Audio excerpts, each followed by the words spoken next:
Did I start a bit too early there? Hey, Jody, Raynsford, hey, do that. Well, I always get caught off guard now that I'm not leading the chorus. You're as head chorister. I'm not someone who follows easily. You don't like to. You were head chorister, were you? What are the responsibilities for head chorister? Is it whooping the rest of the choir up? Is that kind of like a warm up guy? Let's just say head chorister requires heavy load. Oh, you were the point man. You were the point man with the priest, were you?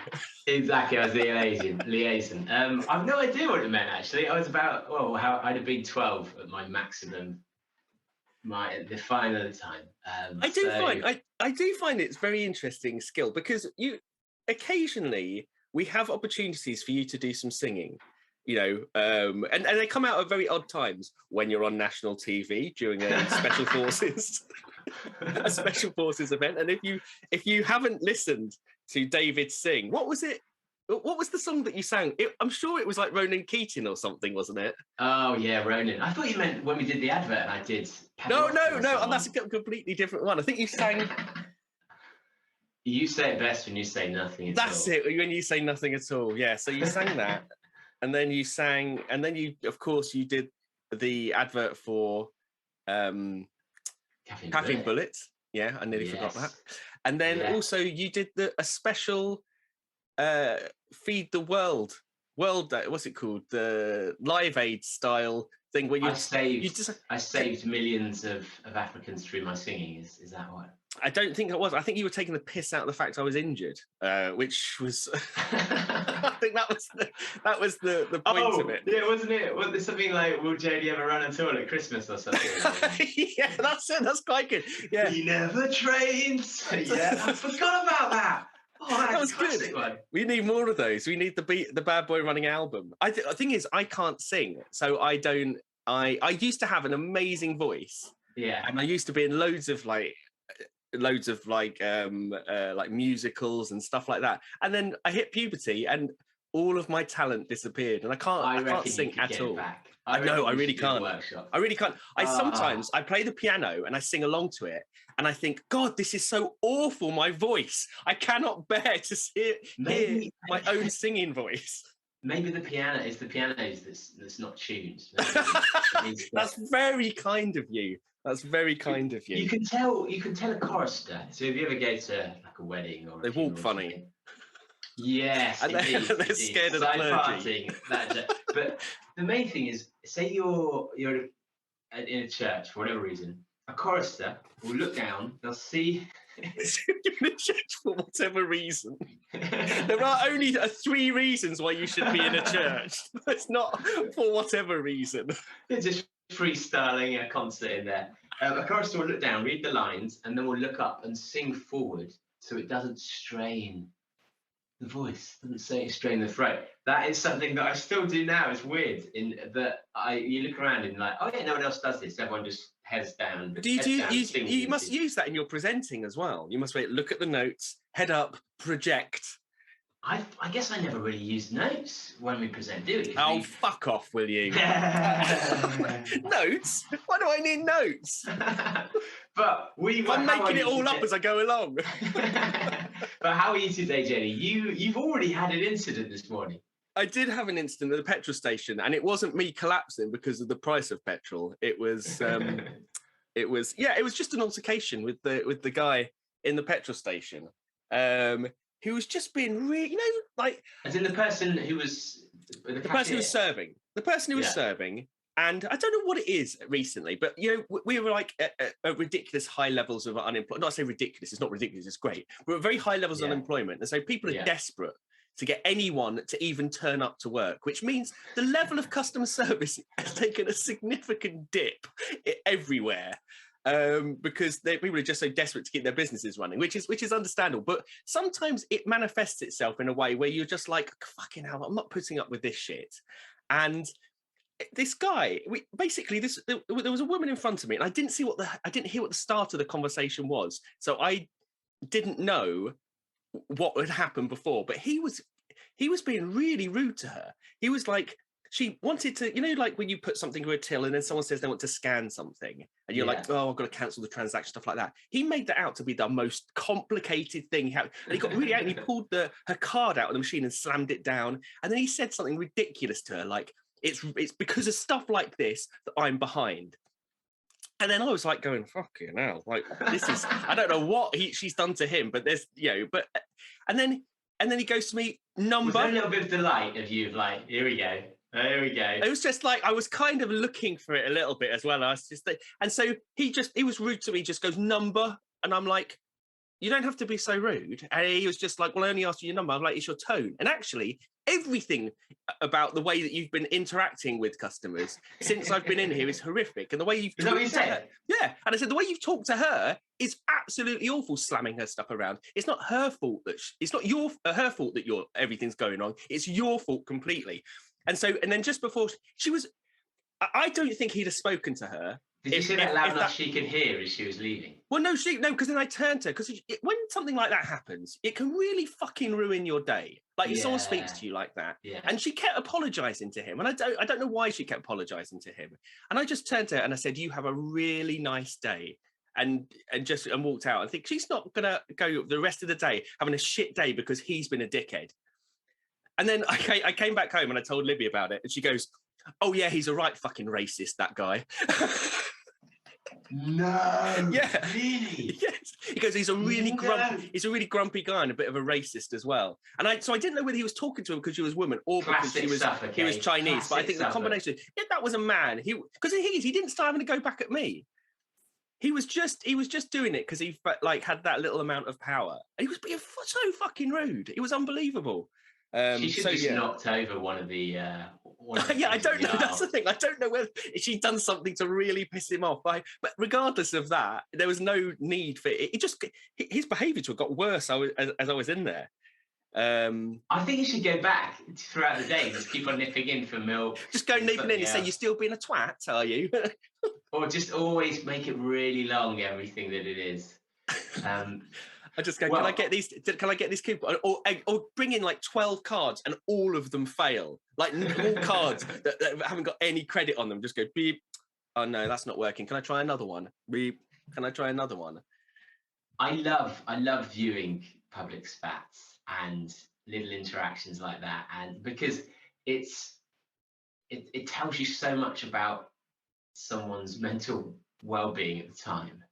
And actually, you could take someone who's like the most dominant individual or the sheepish person, and under the right circumstances, that will completely flip.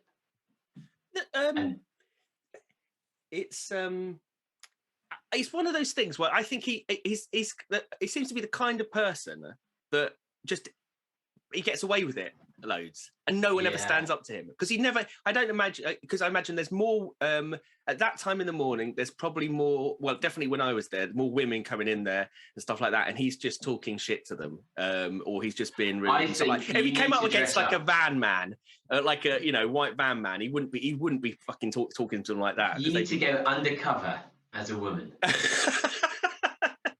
as a black female and see if it changes. This is the only way to resolve. So in order to prove whether this guy's racist, I'm going to black up and pretend I'm a woman. There's no other solution. There's no other solution. There is no, I can't just find someone who fits that description and send them in with a camera. I have to, I'm sure. Because we have to make sure we broadcast this as far and wide as possible. Indeed. Now, I've had an email this morning, which I thought So, someone's done a bit of research, but it's not related. So I've had an email to david@badboyrunning.com, which is the email for the podcast. Oh. But it's nothing to do with the podcast. It says, "Hi, David. Hope you're well. I work with a high-profile artist that has been following your company and product development and quite enjoys your caffeine bullets. I was hoping we might hop on a call and discuss a potential partnership." Ooh. Now, this is from an LA Records company agent. Oh, wow. And I'm trying to think, who could that be? Oh, I hope it's Kanye. That would be Kanye plus caffeine bullet equals the greatest combination of all time. Or they say Kanye times caffeine bullet, whatever. They do an X now, don't they? In order to show a collaboration. Oh, is that what it means? Well, I think what it means, because I don't know. I don't actually know. I've always assumed, because it's, if you plus something, it's all right. It's a multiplier, isn't it? Oh my God! So maybe we should start like to the logarithm, to the power of the log. Doesn't sound good though, does it? Yeah, you just leave the bathroom door, it's the pat. But I was trying to think because I've gone through their website, and it's when you do something like that you realise you're an old man. When I wake up. Yes. That's when I realise I'm an old man. But also you realise how different the American music scene is from the UK one. Yeah. Because it's got Dwayne on there. Is that who Little Wayne used to be? I don't know anything. The only thing my only connection to music is if stuff accidentally comes on Spotify, and I haven't changed it, or my children are listening to Radio 1, and that's kind of it. That's the closest, and I don't even imagine that's a particularly good example of anything. I mean, we still listen to Radio 1. We're still vaguely in touch with the pops. Well, I said Briggsy may listen to it, and I'm in the room. But that's exactly what I am. Like, I don't know if that counts, does it? Like, someone cool listens to something, and I'm kind of in the background. But I was trying to think, like, who would be who would actually won, but also who would be the bad boy. Garth Brooks. I came up with, in her prime, I think Tina Turner would be who we want to be, like, a caffeine bullet music person, because she, like, the way she delivers her pure energy on stage, that is. But what would the Bobby Brown? I think Bobby Brown. Bobby Brown. Bobby Brown. If it's not Bobby Brown, then wait a minute, is Bobby Brown dead? Ooh, there's a chance. Mm. Like most of the people reference are now. It's not Pato, is it? It's not Pato calling from LA.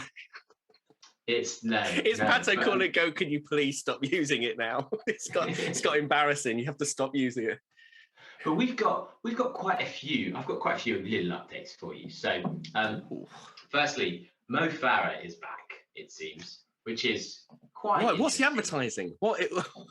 Yes, this is what I don't know yet. Maybe he's run out of sponsors. But not only is he, and I maybe, yeah, true. You can't run out of what you haven't got. But not only is he, I can't remember if we're allowed to say yet that he's doing the Run Show South. We've said it now though, so. And there's no way of editing it out. There's no way of it, and it's, I don't even know. Run Show South. Yes, Run Show South. Yeah, they've got Paula and Mo, which is pretty ridiculously good. That is good. Yes, so that is one to go to. But and we'll be there. We'll be there. We'll be there.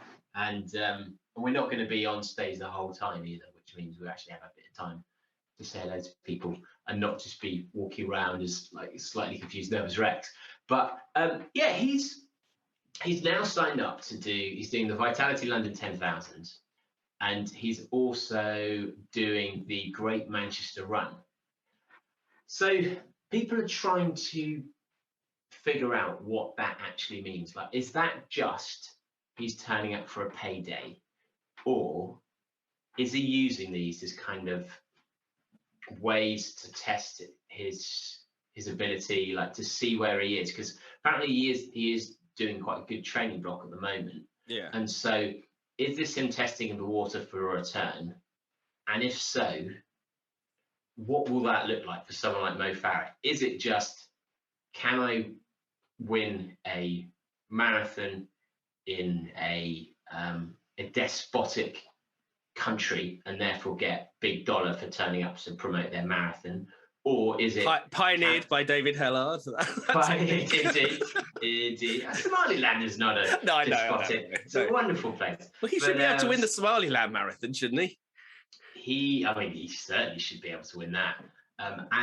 Or is he actually doing it for, I'm still around, I'm still trying to be relevant, I'm just going to turn up and I don't mind even if I don't win, because there's a few people at I think a couple of these races where they're not the best in the world, but they're certainly now at a level, kind of 1500 meter runners, that he's not necessarily going to win.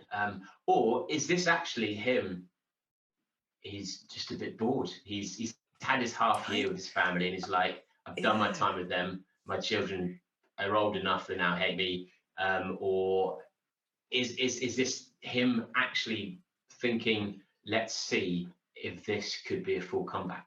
I do think there is a whole thing. I mean, when I was talking to Lewis Hatchett, when he was he had to leave his career in cricket much earlier than most people would. He achieved more than most people, but he only had a career of 6 years. But he saw himself as a cricketer. And actually, when you've done something so intensely and you're so known for it, and then you have to kind of stop, it's like what does that do to your identity? What does what do other people know Mo for? Like, that's the thing, isn't it? Even he's tried to reinvent himself as a marathon runner and tried to reinvent himself in different things, but it's like, how do you ever decide what to do? It's not like it's not like in football where, if you can basically string a sentence together, you can be a pundit or present or cover a game or something like that. Like with athletes, there's much more. I think there's much more limited availability, and so like what is there to do, and what can you do? And maybe there is no strategy. Maybe it's a case of just exploring things as well. Because I don't know how long you. I mean, like, I was trying to think what would like the career paths of someone like Daley Thompson and people like that after they finished their career. Like, it was sponsorships, appearances on Question of Sport. There was, and much fewer channels at the time as well. So there's a lot less opportunity. But what is there for someone who, after being an athlete, you either become then a coach, and he can say he's learned from the best, or something else. I don't know. Well, shall we? Because Run for Runner said, they've said, like, we can interview Colin Jackson or Steve Cram, and I just haven't got, as you know, Jody, I haven't got around to doing anything this last month. It's okay, David. It's okay. You're all right. You're allowed to have you're allowed to have a relaxing break every now and then. We're going to be back on it. But that in itself, I think, could be, because I don't think people really talk about that topic unless there's someone who is talking about it because they almost need to, because they've spiraled into alcoholism, or they've gone bust and they're from the papers, or they're having to do reality TV show because they've lost all their money to matter, or whatever it may be. Yeah. But that could be something where, because someone like Steve Cram, he's gone on, and he now, not only does his company put on a crazy number of races and do the logistics for it you wouldn't realize, but also he's got his training camps, and he's really got two businesses there. Someone like Colin Jackson, though, where the 110 meter hurdler, people aren't really wanting to train to be a 110 meter hurdler. There's just not that many in the country, and so but he was such a high profile, so that would be really interesting. And linking onto that, so Killian, there's some people who do become so big, like Mo, that they step outside sport. And you can advertise Sillet Bang and stuff like that without anyone thinking that it's a total sellout.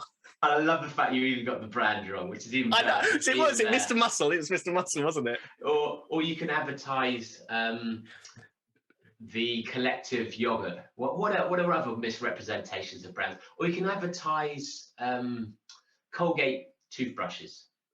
But anyway, so Killian he's always been someone who is to his credibility, someone who actually is passionate about the environment. He has all of his long-term missions and aims. And for example, at the run show, they're trying to get Killian, but he won't travel for an event. Oh, will he not? He's already there. No, he'll travel for some races if they're big enough, but he won't travel because of the environmental footprint. Which, fair play. Given that, if you think about, it's a good excuse, isn't it? Now it's a good excuse. It is a good excuse. Like how are you ever going to get to Britain? Like, yeah, and I think it's a little bit of a false environmental economy, because really you should be looking at the impact of what you're doing, not just on the plane mile and the carbon footprint, but what is the impact of people listening to you.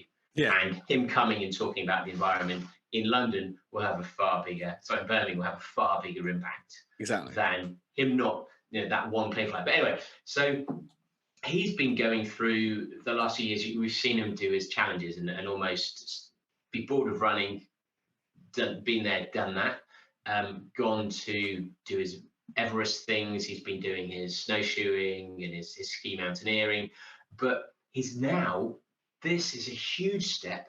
He's left Salomon. Oh, okay. Who were his sponsorship partner, and for me, that relationship was almost like a Michael Jordan, Nike, like lifelong friends, people, partner, brand. And he's now partnered with a new footwear company. Does he own it? Say again? Does he own it? Well, I think he must do, because it says to launch N Normal, a new outdoor sportswear brand. Oh, so, I've heard this. Yes, I know. I didn't realize he'd left Salomon though. That's the thing. I didn't realize that. I'd seen some mention of this and him partnering with a brand, but I didn't realize that's what had happened. When those things happen, does that mean it's come to the end of a contract, or do they have the kind of contract whereby they can decide, they can mutually decide, or how does that work? I'd imagine it would be coming to the end of the contract. It would come to the end, yeah, because some contracts would have like the ability to continue but someone like Killian, he's like year to year, his profile has changed dramatically. So I'd imagine he'd actually be on.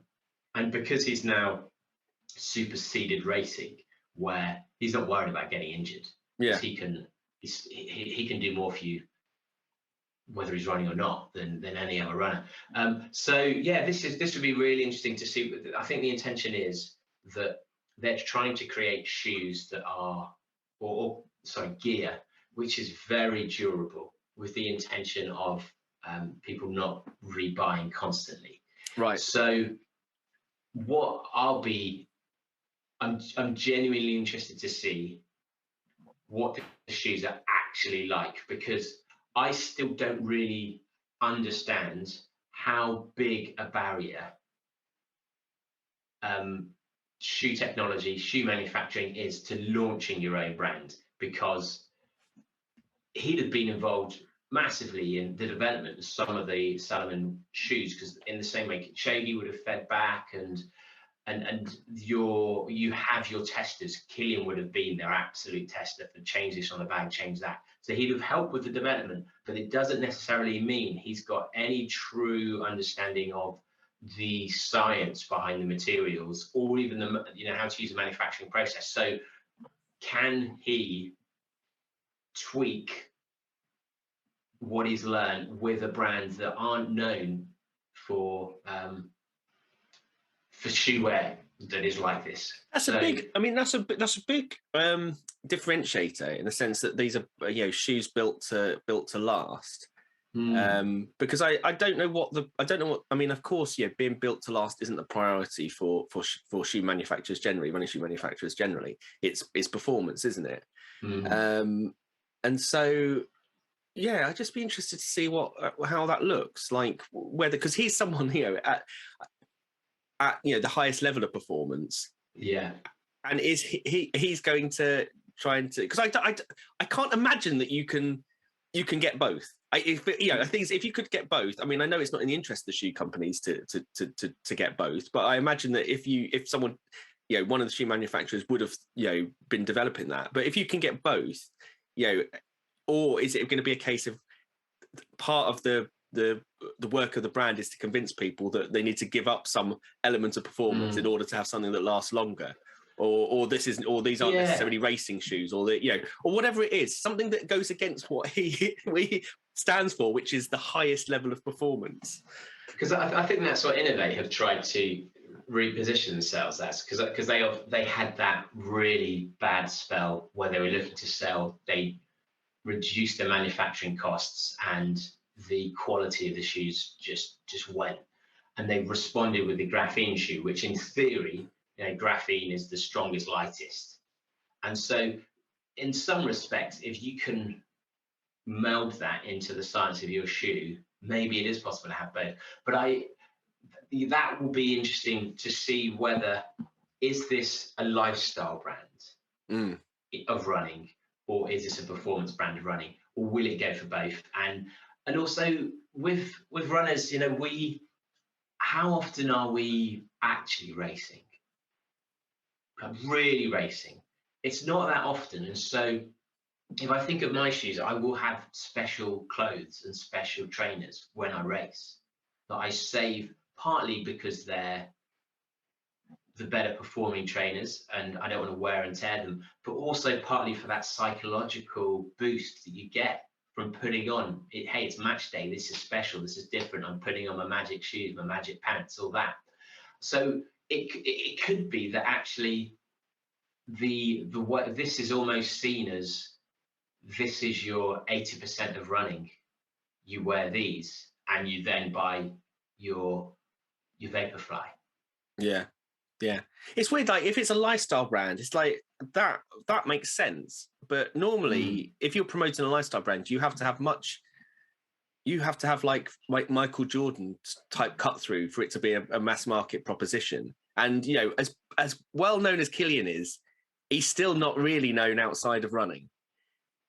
Yeah, true. But then I do think running, you do have lifestyle running. No, I think that's it. Yeah. That sounds like it's what, if it's a lifestyle, then there's enough people in the market, the running market, to make it work. But it'd be weird to see someone like Killian promoting a lifestyle brand, considering what he's known for.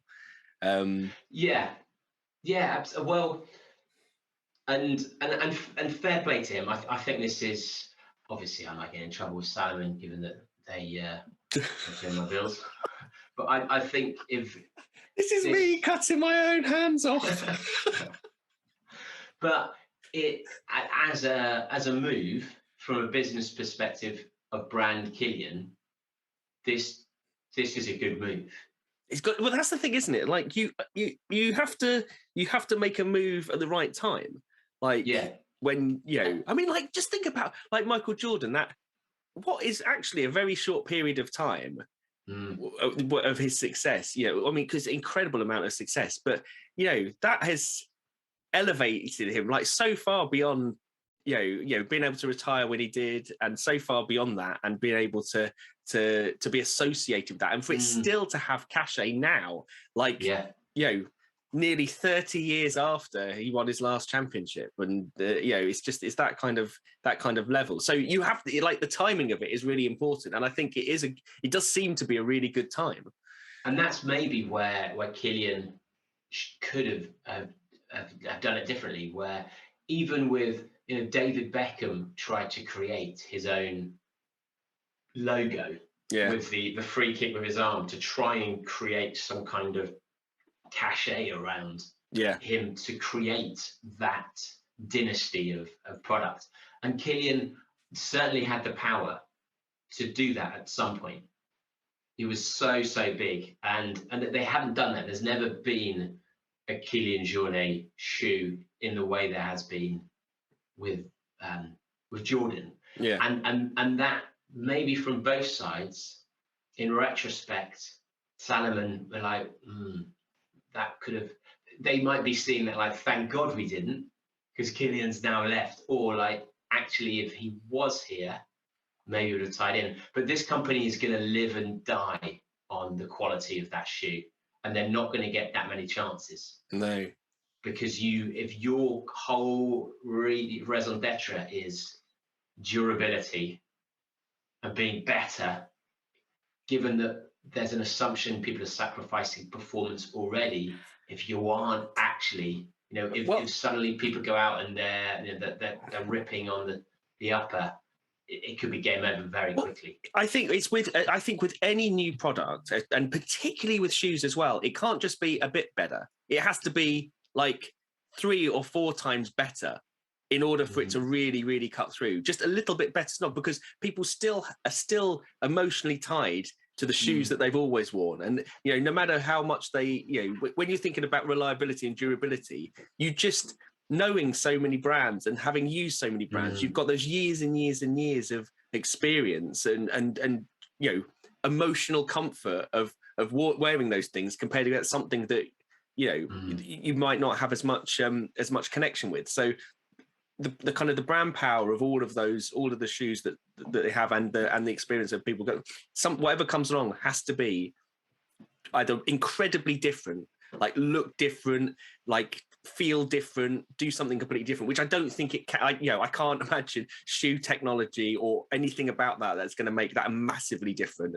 And there's also the conflict between, because they're laying out their mantra as being this is good for the environment, then really they have to also calculate what the footprint of their the supply chain, like the whole supply chain footprint, and and which if you do that and you fuck it up, you end up like Brewdog, where you have so many people calling you out on it all the time.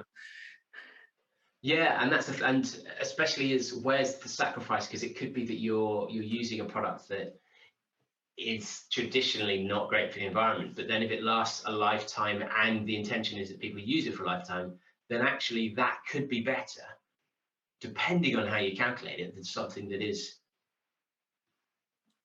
will biodegrade completely at some point, but then means that's difficult. It's going to last for ages, but it also biodegrades. You can't. How do those two things? Yeah.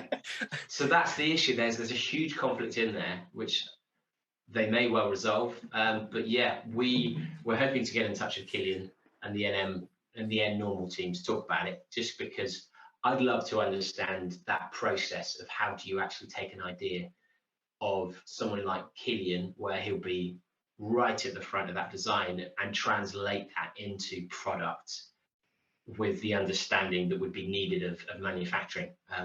It's interesting. We're talking about kit, because we've done quite a bit about using kit and doing kit, and we were talking about this the other day about one thing that we've never done on the podcast is ever done a call out for kit. Because I think it seems influencers, podcasters, everyone in this space seems to be a magnet for kit. For free kit, and we've never done that. So I think maybe we need to start, because I think we're talking about this whole thing of not buying new kit and stuff like that. I think I'm actually the poster boy for this. I think I could, because I haven't bought any new kit for like 10 years. So I actually think that there is something in this, but it's got to a point where I do need to buy kit now. And I don't want to spend money on shorts. I just don't want to pay money for shorts. Sure. Because I don't feel. I'll get some shorts. It does fit. I'm not sure they're going to fit me. I'm not going to give you my shorts, but I'm sure Mike from 2 Times You will happily supply. So so this is a call out. We've never done a call out before for kit, but I need shorts. I need new water bottles as well, because the kids my daughter's been taken up to the stables, and so they're all absolutely ruined. I need socks. I don't know. I'd like socks would be nice. Anything basically from the waist down, I just don't feel I should pay for. I don't know. I don't think I've, but I just have a real problem spending money on shorts. To pay for a technical top. I think shorts are the things where... Well, you get technical tops all the time, don't you? Like, you get technical tops and things like that as freebies, and I've got so many of those. That's not an issue. It's shorts. Yeah. Now this comes into I've suggested to you, I think before, but properly push it now. We should put our addresses on the website and say, send us stuff. And then you'll just be getting shorts appearing like magic from nowhere. I do actually think this is a call out, okay? If you want us to review your stuff, you can send us it. We've never done this before. We seem cheap, but I think we're how many episodes we're in? I can't even remember. 300 or whatever episodes in.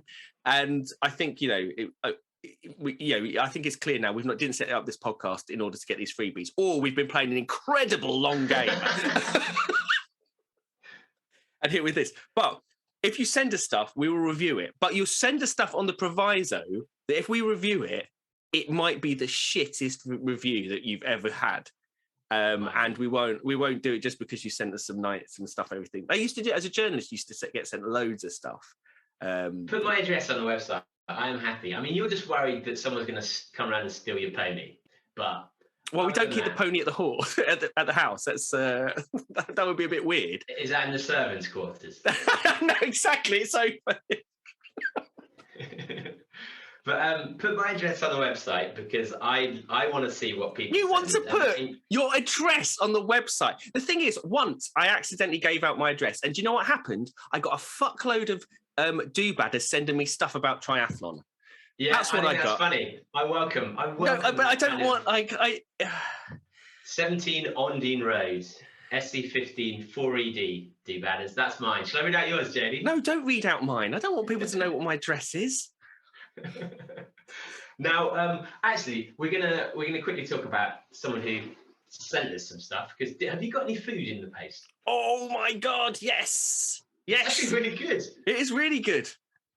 So I came back about 10 o'clock at night because I've been working my bollocks off these last few weeks, and had a parcel with ice just completely melted on the top of it. So.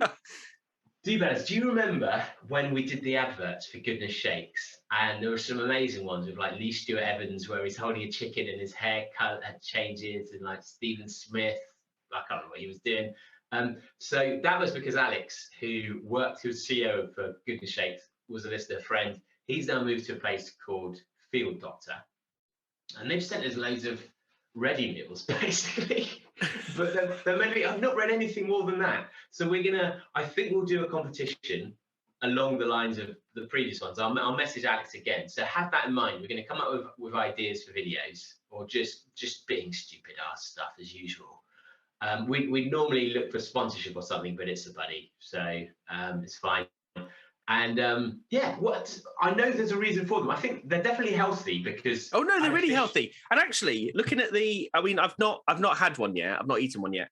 But all the ones I've got are obviously vegan. But actually, when you look at the ingredients, they are, because I did a little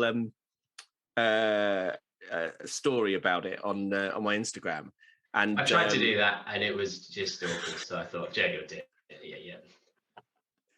So but you look at like the ingredients, and like they're proper ingredients and stuff. It's not like it's not like a load of like chemicals and preservatives and stuff like that. So it genuinely looks good, and it also has a lot of like information on it around what what the benefits of the particular meal are and stuff, which I think allows you to very quickly check whether all the meals in totality give you the right balance that you need. But this is the company that were trying to find an athlete who they could sponsor, who would then come out publicly saying they had irritable bowel syndrome because they think they can solve it. And so, really? Yeah, and we never got, because Alex had messaged me like, do you know anyone with irritable bowel syndrome? And we couldn't find anyone. Yeah, I can develop it. I mean, I'm not an athlete, but I can develop it if I get free meals. I mean, that's something where, if there is an athlete out there who's got IBS, who wants loads of like really lovely. And what about Crohn's? Does it? I mean, is Crohn's can it help with Crohn's disease as well? I mean, they could go down the who's the Frozen, the Ice King. Who's the Ice King? The guy who freezes himself. Oh, Wim Hof. Wim Hof. They could get down the Wim Hof route and just say, yeah, it does all of that. But yeah, I've no idea if it's good for Crohn's disease. I'm sure a diet helps with Crohn's disease, and because I think the intention is they actually look at what your issues are and they design your food around that to ensure all the foods are actually relevant. But yeah, do that. Start thinking about some ideas for videos, because we're going to make some stupid ones. Now, talking about Stephen Smith, who made one of the videos, he sent in some feedback and he's come up with a beer idea for us. Oh, a beer idea. Yeah. Fuck you, Budweiser.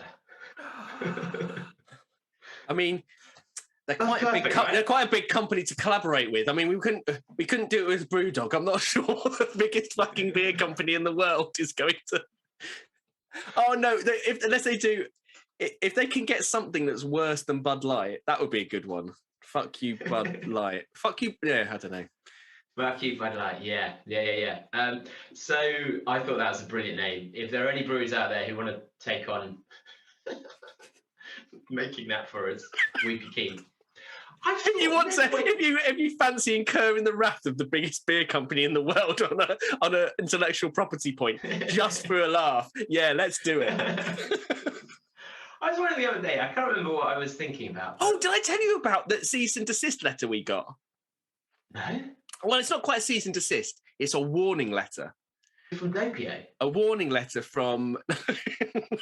a warning letter. So Bad Boy Running is a registered trademark, the logo. And so when we go...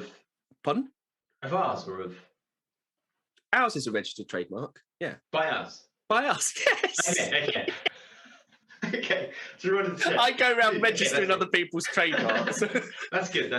So it's a registered trademark. But during the process, we got a letter from a clothing manufacturer. I think it's from Luxembourg, and saying basically they've got their bad boy range of fashion. And if we ever try to sell our stuff in Europe or market it in Europe, they're coming after us, basically. I mean, but it's a fashion brand called Bad Boy from Luxembourg. I mean, I don't know. I say we go for it. I mean, it's one of those ones we're keeping an eye on you. Like, we're sending this letter to you, but we're keeping an eye on you. I think we need to test. This is a great way to test. What is Europe? We should start saying we like doing Turkey. We start in Turkey and work our way. Yeah. Just see what's the limit, because this is interesting. Ooh. Yeah. I can't remember what we said before. Had a follow-on to that. So yeah, so that was if someone has an eye wants to do that for beer. I may have found a venue for the beerathon finally. Oh, okay, brilliant. Yes, more to come. So if you paid for a beerathon place and we've not heard anything in like a year and a half, it could be coming soon. 20th of August, people. Provisionally put it in your diary. The venue, I'm not going to say it's better, but it could be better. And it has its own, when you go to London and there's areas of the city, where you have a few large buildings that pile on into a square. Yeah. It is just a square that is completely empty at the weekend. Yeah. It's one of those. Oh, okay. There's loads of those. Yeah, and the pub is on one of those. It's got an inside and outdoor. It doesn't open on Saturdays. So we could take over the whole pub, which means we could increase numbers from 200. So 20th of August, put it in the diaries. Oh, that sounds amazing. I've missed that. I've really missed it. Yeah, and it's one of those things where it's... Yeah, I feel bad we're not doing it, but there's something about that day that just is love. There's some people who I only see there. There's like an atmosphere to it that you just can't get anywhere else. So I do. My favorite part of the day is is either doing it doing it first before everyone else, and doing the double or even the triple some years. But just walking in when people are coming in to find you sat on a bench with your head in your hands going, there's too many people here and I have no idea how much money I've got. Yeah, I've no idea who's paid, who hasn't, or yes. Yeah, and we need to start, well, I've not raised money for Street Child in a while, so we need to get some cash in. This is either the most profitable event ever or I've lost $5,000, but I don't know. It's always both. It's always, I've raised a shitload and I've lost, and I've personally lost a shitload on this, yes. But anyway, now there were a few updates where I've been teasing in a few things where we've not actually spoken about them. Yeah. So one of them is, firstly, I've been contacted by a product from New Zealand.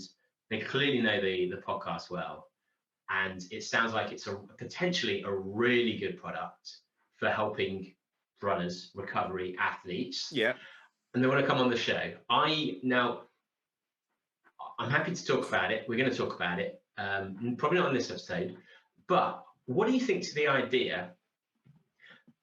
So there's that product, but also there's been news of the Haskap berry. Have you heard of the Haskap berry?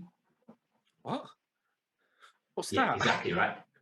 The Haskap berry. It's a type of berry, is it? Yeah, looking at it.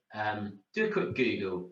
It looks almost like this is not the new beetroot, is it? Well, this is the thing. So about 6 weeks ago, it came out in the news as they've done some tests, and it has been shown to have like incredible improvements for 5K times. So they took a group of runners, and on average, they performed their improvement by 21 seconds.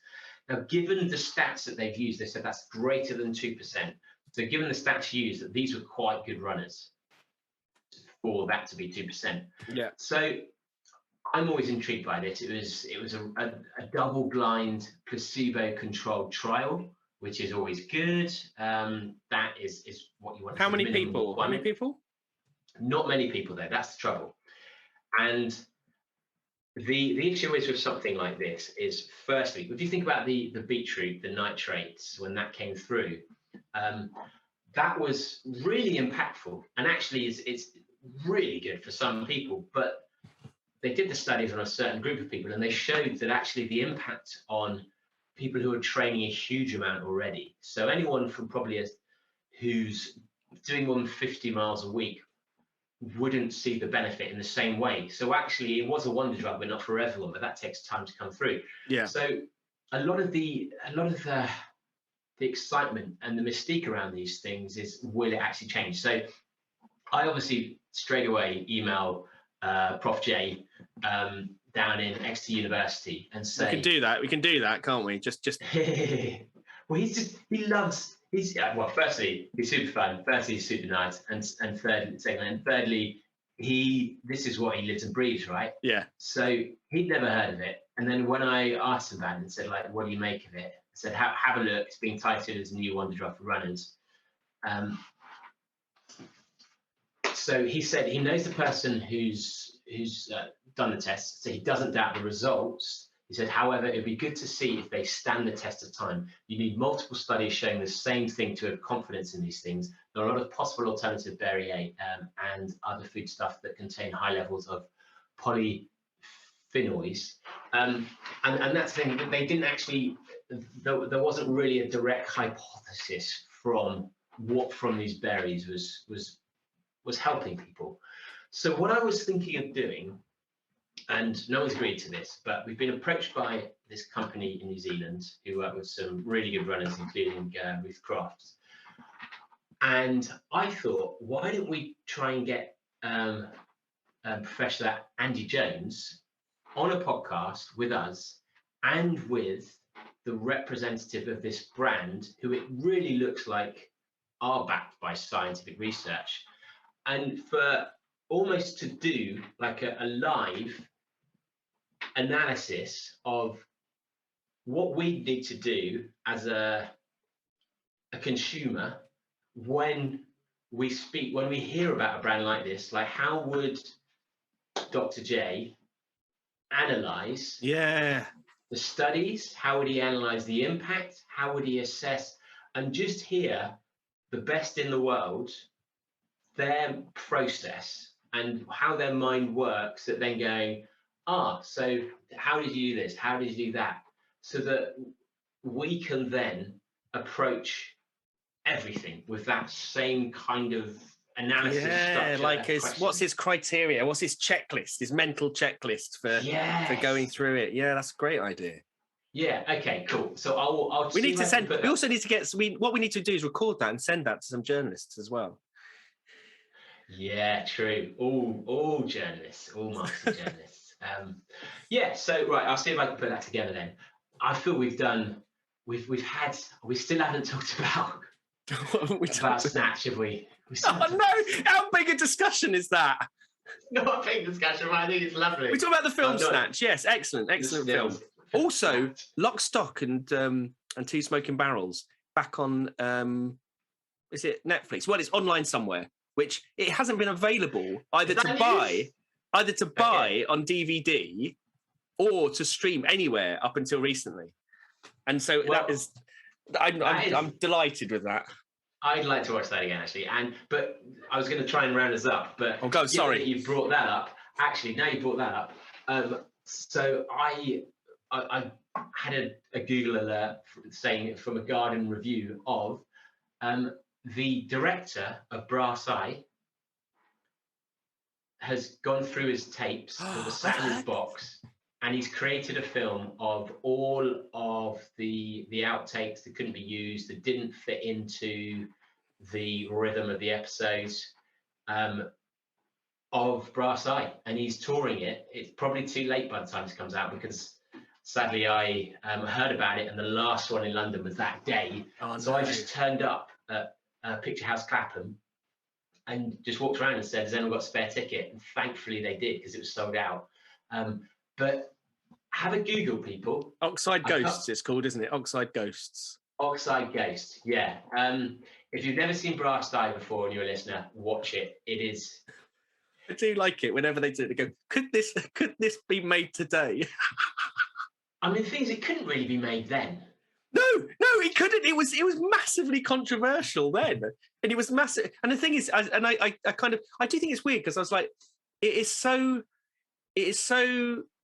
both really controversial, but not really controversial in any way, because it's the most pinpoint satire that I've ever watched, and it's so funny as well, and it echoes voices in your head that you have about things, and it makes you feel guilty for it, and it's brilliant. But I read a review of it, and then they basically said it's touring, so you can't get hold of it, you can't watch it, basically. So, but it said it was. I think the issue is they probably don't have the rights to show a lot of it, and they probably couldn't publish it because it would really create uproar. I won't say, but so you've watched it? Yeah. Is it good?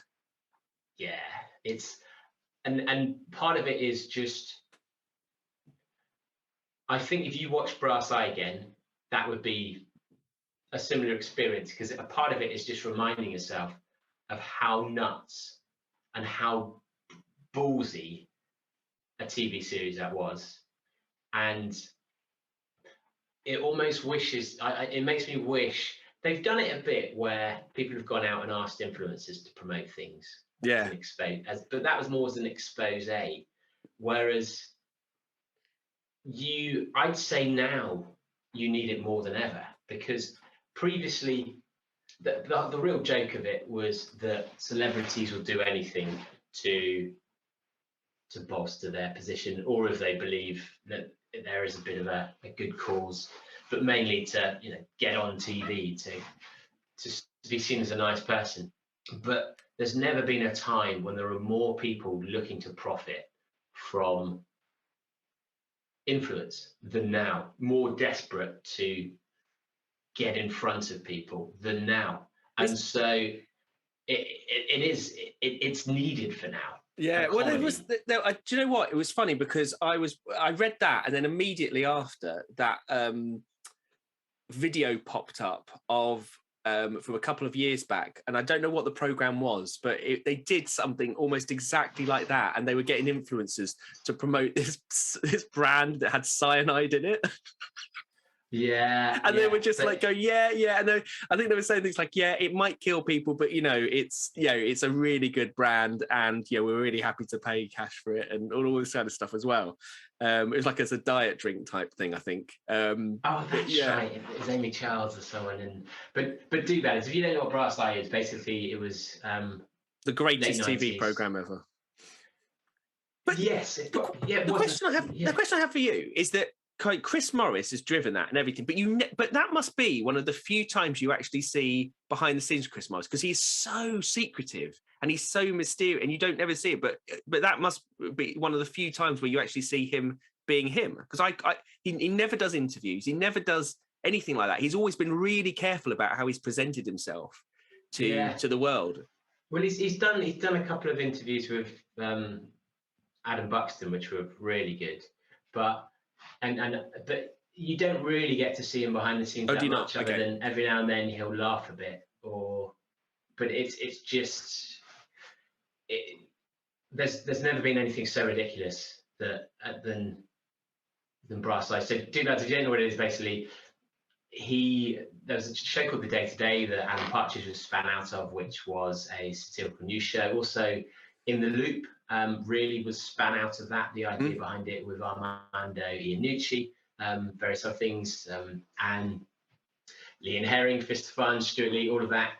They were kind of writers from On the Hour, the radio version. Fist of Fun,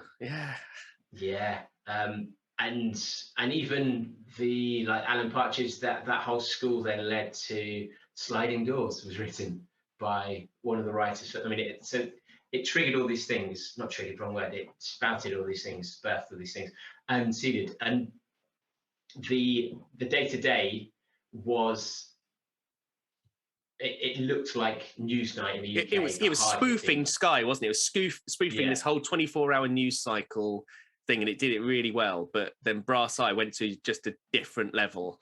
Yeah, Brass Eye then took it to almost, he's a hard-hitting journalist who's trying to get to the root and really expose the injustice or save it. This is the voice that he's always using.